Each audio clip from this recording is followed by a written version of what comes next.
राधे राधे। संसार का एक बहुत कड़वा सच आज मैं आपसे साझा करने जा रहा हूं। हम अपने आसपास अक्सर देखते हैं कि जो इंसान जितना सीधा होता है, दुनिया उसे उतना ही सताती है। जो दिल का साफ होता है, उसे ही धोखा मिलता है। और जो चालाक है, जो दूसरों का हक मारता है, बेईमानी करता है, वो मजे में जी रहा है। जब ऐसा होता है तो हमारा विश्वास डगमगाने लगता है। मन में एक ही सवाल गूंजता है कि हे ईश्वर, क्या तेरे घर में भी अंधेर है? अगर मैं अच्छा हूं तो मेरे साथ बुरा क्यों?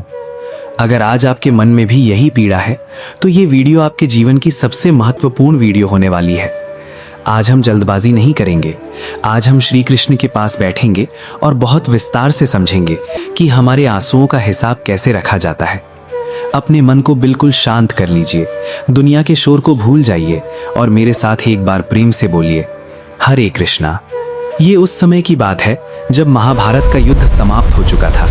पांडवों की जीत हुई थी, लेकिन अर्जुन का मन शांत नहीं था। हस्तिनापुर के महल में एक रात अर्जुन अपनी खिड़की पर खड़े थे। बाहर मूसलाधार बारिश हो रही थी, बिजली चमक रही थी और अर्जुन के मन में भी विचारों का तूफान चल रहा था। तभी श्री कृष्ण वहां आए। उन्होंने देखा कि अर्जुन की आंखों में आंसू हैं। कृष्ण ने बहुत कोमलता से पूछा, पार्थ, युद्ध जीतने के बाद भी तुम्हारी आंखों में ये विषाद क्यों है? तुम क्या सोच रहे हो? अर्जुन ने पीछे मुड़कर देखा और उनका सब्र का बांध टूट गया। उन्होंने कहा, केशव, मैं युद्ध तो जीत गया, लेकिन मैं हार गया हूं। मुझे ये संसार समझ नहीं आ रहा। मैंने देखा है माधव कि दुर्योधन जैसे अधर्मी ने जीवन भर राजसुख भोगा और मेरे ज्येष्ठ भ्राता युधिष्ठिर, जो धर्म की मूर्ति हैं, उन्हें जीवन भर वनवास और अपमान सहना पड़ा। आज मैं नगर में गया था, वहां मैंने देखा कि एक ईमानदार व्यापारी भूखा सो रहा है और एक चोर चोरी के धन से उत्सव मना रहा है। हे गोविंद, मुझे उत्तर दो, क्या धर्म के रास्ते पर चलना मूर्खता है? क्या अच्छाई का फल सिर्फ दुख है? अगर ऐसा है तो फिर इंसान सत्कर्म क्यों करे? श्री कृष्ण अर्जुन की अज्ञानता पर मुस्कुराए। उन्होंने अर्जुन का हाथ पकड़ा और उन्हें अपने पास बैठाया। कृष्ण बोले, पार्थ, तुम सिर्फ वो देख रहे हो जो अभी घट रहा है। तुम बीज को देखकर दुखी हो रहे हो, लेकिन तुम्हें नहीं पता कि उसका वृक्ष कैसा होगा। आओ, आज मैं तुम्हारी और आने वाली पूरी दुनिया की शंका दूर करता हूं। मैं तुम्हें एक कहानी सुनाता हूं। इसे सिर्फ कहानी मत समझना, ये कर्मों का गणित है। बहुत समय पहले की बात है। एक समृद्ध नगर में दो व्यक्ति रहते थे। दोनों का घर आमने सामने था, लेकिन उनके कर्मों में जमीन और आसमान का फर्क था। पहला व्यक्ति, जिसे हम दुष्ट कहेंगे, वो इंसानियत के नाम पर एक धब्बा था। उसे ना तो बड़ों का लिहाज था, ना ही ईश्वर का डर। उसका दिन शुरू होता था शराब के नशे से और रात खत्म होती थी जुए और लड़ाई झगड़े से। उसने अपने जीवन में आज तक किसी की मदद नहीं की थी। उसे मंदिर से सख्त नफरत थी। वो कहता था, भगवान सिर्फ कमजोर लोगों का सहारा है, ताकतवर लोग तो छीन कर खाते हैं। वो मंदिर जाता जरूर था, लेकिन पूजा करने नहीं, बल्कि भक्तों की चप्पलें चुराने या भीड़ में किसी की जेब काटने। पूरा नगर उससे परेशान था, लेकिन उसका रसूख इतना था कि कोई उसे कुछ कह नहीं पाता था। ठीक उसके घर के सामने दूसरा व्यक्ति रहता था, जो एक संत स्वभाव का इंसान था। वो बहुत गरीब था, लेकिन उसका दिल बहुत अमीर था। उसके घर में खाने को हो ना हो, लेकिन उसके दरवाजे से कोई भूखा नहीं जाता था। वो सुबह ब्रह्म मुहूर्त में उठता, स्नान करता और घंटों तक अपने प्रभु के ध्यान में लीन रहता। उसका नियम था कि चाहे आंधी आए या तूफान, वो नगर के पुराने मंदिर में जाकर दिया जरूर जलाता था। वो मानता था कि मेरा सुख और मेरा दुख सब मेरे प्रभु की इच्छा है। समय का पहिया घूमा, दोनों के कर्मों का घड़ा भरने वाला था। एक दिन उस नगर में भयानक प्राकृतिक आपदा आई। काले बादलों ने सूरज को ढक लिया।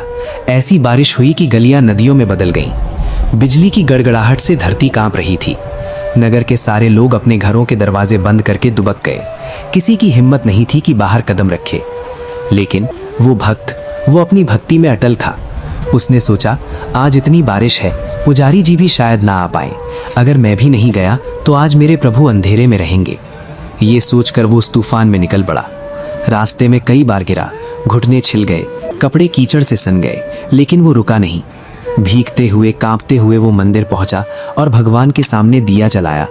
उसने हाथ जोड़कर कहा, हे नाथ, ये आंधी मुझे रोक नहीं सकती, क्योंकि तेरी कृपा मेरे साथ है। ठीक उसी समय वो दुष्ट व्यक्ति भी वहां पहुंचा था, लेकिन वो किसी भक्ति भाव से नहीं आया था। उसने देखा कि आज मौसम खराब है, मंदिर वीरान है और कोई पहरेदार भी नहीं है। उसकी दुष्ट बुद्धि जाग उठी। उसने सोचा, आज तो लॉटरी लग गई, आज भगवान का सारा खजाना मेरा होगा। वो मंदिर के गर्भगृह में घुसा। उसने भगवान की मूर्ति की तरफ पीठ की और दान पेटी को एक लोहे की रॉड से तोड़ दिया। उसमें जितने भी पैसे, सोने के सिक्के और गहने थे, उसने सब अपनी झोली में भर लिए। जाते जाते उसने भगवान की मूर्ति की तरफ देखकर व्यंग किया और हंसा। वो बोला, देख लिया, तू सिर्फ पत्थर है, मेरा कुछ नहीं बिगाड़ सकता। अब सुनिए जो हुआ, जिसने अर्जुन के भी होश उड़ा दिए। जैसे ही वो चोर, वो दुष्ट व्यक्ति मंदिर की सीढ़ियों से नीचे उतरा, अचानक उसकी नजर एक चमकती हुई चीज पर पड़ी। उसने झुककर देखा तो हैरान रह गया। वहां सीढ़ियों के कोने में एक मखमली पोटली पड़ी थी जो सोने की अशर्फियों से भरी हुई थी। शायद कोई अमीर व्यापारी उसे डर के मारे गिरा गया था। वो दुष्ट व्यक्ति खुशी से पागल हो गया। वो जोर जोर से हंसने लगा। उसने आसमान की तरफ देखकर चिल्लाकर कहा, वाह रे किस्मत, लोग कहते हैं कि पाप का फल बुरा होता है। मैंने आज चोरी की, भगवान का अपमान किया और बदले में मुझे क्या मिला? पहले मंदिर का खजाना और अब ये सोने की पोटली। आज तो साबित हो गया कि धर्म कर्म सब झूठ है, असली मजा तो पाप में है। वो मजे से सीटी बजाता हुआ अपने घर की तरफ चला गया। थोड़ी देर बाद वो भक्त जिसने इतनी कठिनाई से पूजा की थी, वो मंदिर से बाहर निकला। उसके मन में बहुत शांति थी, लेकिन नियति को कुछ और ही मंजूर था। जैसे ही उसने मंदिर की पहली सीढ़ी पर पैर रखा, अंधेरे में उसे दिखाई नहीं दिया और एक बड़ी सी जंग लगी हुई लोहे की कील उसके पैर के आर पार हो गई। आह! उसके मुंह से एक भयानक चीख निकली। दर्द इतना था कि उसकी आंखों के आगे अंधेरा छा गया। खून की धार फूट पड़ी। वो वहीं कीचड़ में गिर पड़ा। वो तड़प रहा था। कोई मदद करने वाला भी नहीं था। किसी तरह घिसटते हुए, लंगड़ाते हुए वो अपने घर की तरफ बढ़ा, लेकिन दुख अभी खत्म नहीं हुआ था। जैसे ही वो घर के पास पहुंचा, उसने देखा कि उसके घर के बाहर राजा के सैनिक खड़े हैं। पड़ोसियों ने उसे बताया, अरे भाई, तुम कहाँ थे? राजा के आदेश पर तुम्हारी जमीन कुर्क कर ली गई है। अब तुम्हारे पास रहने को छत भी नहीं है। ये सुनते ही उस भक्त का धैर्य टूट गया।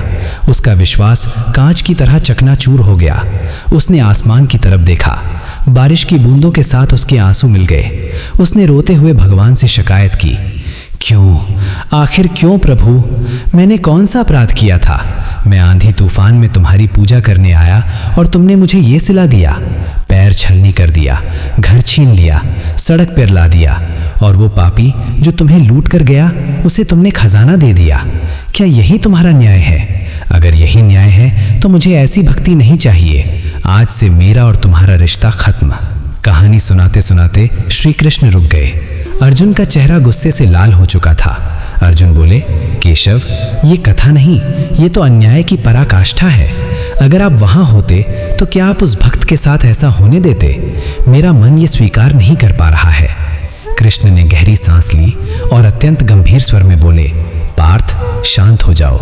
मैंने कहा था ना, तुम सिर्फ आज को देख रहे हो। तुमने अभी सिर्फ आधी कहानी सुनी है।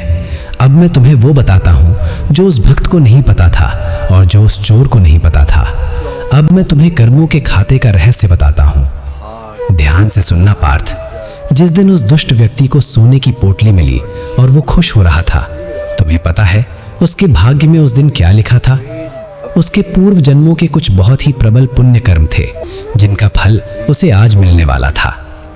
उसके भाग्य में लिखा था कि आज के दिन उसे उस पूरे नगर का राजा बनना था। उसे राज सिंहासन मिलना था, अपार धन और सत्ता मिलनी थी। लेकिन कृष्ण की आवाज भारी हो गई।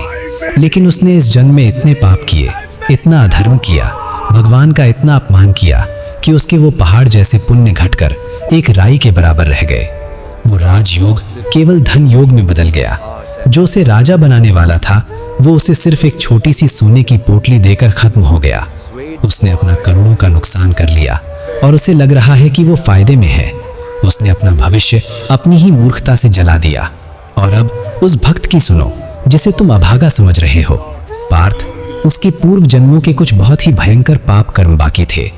ग्रहों की गणना के अनुसार आज के दिन उसकी गर्दन कटनी थी। उसे आज भयानक मृत्यु दंड मिलना था। उसे सूली पर चढ़ाया जाना था। ये उसका भाग्य था जो टाला नहीं जा सकता था। लेकिन उसकी निरंतर भक्ति, उसका निस्वार्थ भाव और आंधी तूफान में भी दिया जलाने का उसका संकल्प, इन सत्कर्मों ने उसके भाग्य को बदल दिया। उसकी वो फांसी की सजा केवल एक सुई की चुभन में बदल गई। जिसे मर जाना था वो सिर्फ एक घाव लेकर बच गया। उसके पाप कट गए, उसका नया जीवन शुरू हुआ। जिसे वो सजा समझ रहा था वो वास्तव में मेरी कृपा थी कि मैंने उसे मौत के मुंह से खींच लिया। अब तुम ही बताओ पार्थ कि किसे ज्यादा मिला, उसे जिसने राजपाट खोकर चंद सिक्के पाए, या उसे जिसने मौत को हराकर नया जीवन पाया। अर्जुन के हाथ जुड़ गए, उनकी आंखों से अज्ञान का पर्दा हट चुका था। वे बोले, हे वासुदेव, आपकी लीला कोई नहीं समझ सकता। हम इंसान कितने मूर्ख हैं जो जरा से दुख में आपको कोसने लगते हैं, ये जाने बिना कि आपने हमें कितनी बड़ी मुसीबत से बचाया है। तो मेरे प्यारे दोस्तों, जीवन में जब भी ऐसा लगे कि अच्छाई का बदला बुराई से मिल रहा है तो उदास मत होना। याद रखना, अगर आप अच्छे हैं और फिर भी दुख मिल रहा है तो समझ लेना कि कोई बहुत बड़ी दुर्घटना किसी छोटी सी खरोंच में बदल गई है। ईश्वर आपके कर्मों का एक एक हिसाब रखता है। कभी कभी वो आपको दौलत नहीं देता क्योंकि वो आपको कुछ ऐसा देना चाहता है जो दौलत से ऊपर है, जीवन और शांति। दूसरों के सुख को देखकर अपने दुख मत बढ़ाओ। क्या पता वो अपनी बर्बादी पर हंस रहे हों और आप अपनी सुरक्षा पर रो रहे हों। अपने कर्म अच्छे रखो, नियति पर भरोसा रखो, क्योंकि जिसका कोई नहीं होता उसका खुदा होता है। अगर आज इस सत्य ने आपकी आत्मा को छू लिया है तो अपने मन के सारे गिले शिकवे मिटा दीजिए और कमेंट में पूरी श्रद्धा और विश्वास के साथ लिखिए, हे कृष्ण, मुझे तुझ पर विश्वास है। राधे राधे।